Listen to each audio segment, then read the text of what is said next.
මිනිසා විසින් සොයාගත් අපායේ දුරටුව. 1970 දී රුසියාවේ සෝවියට් සංගමය විසින් පොළවේ සිට පෘථිවි කබුල දක්වා විශාල ග්‍රිල් එකක් ආධාරයෙන් සිදුරක් හාරනවා. මේ සිදුර හාරනකොට එක එක අద్භූත සිද්ධීන් සිද්ධ වෙන්න පටන් ගත්තා. ඒ නිසා මේ සිදුර කිලෝමීටර් 14ක් පමණ යනකම් හාරලා නතර කරලා දැම්මා. 1995 වන විට මේ ව්‍යාපෘතිය සම්පූර්ණයෙන්ම නතර කරලා දැම්මා. වල හැරූ විද්‍යාඥයන් කියන විදිහට මේ වල හාරන අතරමඟදී උෂ්ණත්වය විශාල වශයෙන් ඉහළ ගිහින් තියෙනවා. මේ උෂ්ණත්වය සෙල්සියස් අංශක 1100ක් වගේ හිතා ගන්නවත් බැරි උෂ්ණත්වයක් කියලා තමයි මේ තොරතුරු වල සඳහන් වෙන්නේ. ටික දුරක් තව යටට හාරනකොට ග්‍රිල් එක සැහැල්ලුවෙන් ගමන් කරන්න අරගෙන විශාල ආවාටයකට වැටෙනවා කියලා තමයි මේ විද්‍යාඥයන් පවසන්නේ. ටික වෙලාවක් යනකොට මේ සිදුරෙන් අමුතු ශබ්ද ඇහෙන්න පටන් අරන් තියෙනවා. විද්‍යාඥයන් හිතලා තියෙන්නේ මේ ඇහෙන ශබ්ද යන්ත්‍ර වලින් ඇහෙන ශබ්ද කියලා. මෙයාලා මේ යන්ත්‍ර නවත්තලා දැම්මට පස්සේ දිගින් දිගට මේ ශබ්ද ඇහිලා තියෙනවා. මේ හේතුව නිසා විද්‍යාඥයන් විසින් අධික තාපයට ඔරොත්තු දෙන මයික්‍රොෆෝනයක් අරගෙන මේ ආඝාතය ඇතුළට දාලා තියෙනවා. ටික වෙලාවක් යනකොට මේ මයික්‍රොෆෝනය අධික තාපයට ඕෆ් වෙලා තියෙනවා. හැබැයි මේ මයික්‍රොෆෝනයේ තප්පර 17ක පමණ ශබ්ද කිහිපයක් රෙකෝඩ් වෙලා තිබිලා තියෙනවා. මේ ශබ්දය අහලා විද්‍යාඥයන් විශාල පිටසක් මේ ව්‍යාපෘතියෙන් අයින් වෙලා ගිහිල්ලා තියෙනවා කියලා තමයි තොරතුරු වල සඳහන් වෙන්නේ. මෙයාලා කියන විදිහට මේ ශබ්දය මිනිසුන් විලාප දෙන ශබ්දයකට සමාන ශබ්දයක් තමයි පටිගත වෙලා තිබිලා තියෙන්නේ. මේ තියෙන්නේ මයික්‍රොෆෝනයේ පටිගත වුණ ශබ්දය.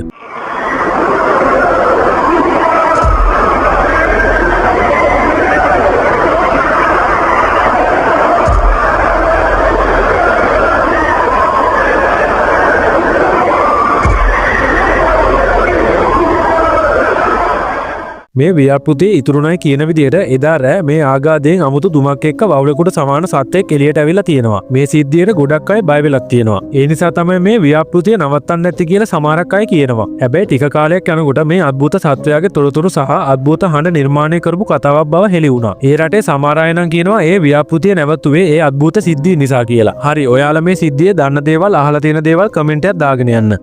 අද වීඩියෝ ගැන මොකද හිතන්නේ? පහලින් කමෙන්ට් එකක් දාගෙන යන්න. වීඩියෝ එක හොඳයි නම් ලයික් කරලා ෂෙයා කරලා ෆලෝ පාරකුත් දාන්න. මේ වගේ වීඩියෝ එකකින් තවත් දවසක හමු වෙමු. ඔබට සුබ දවසක්.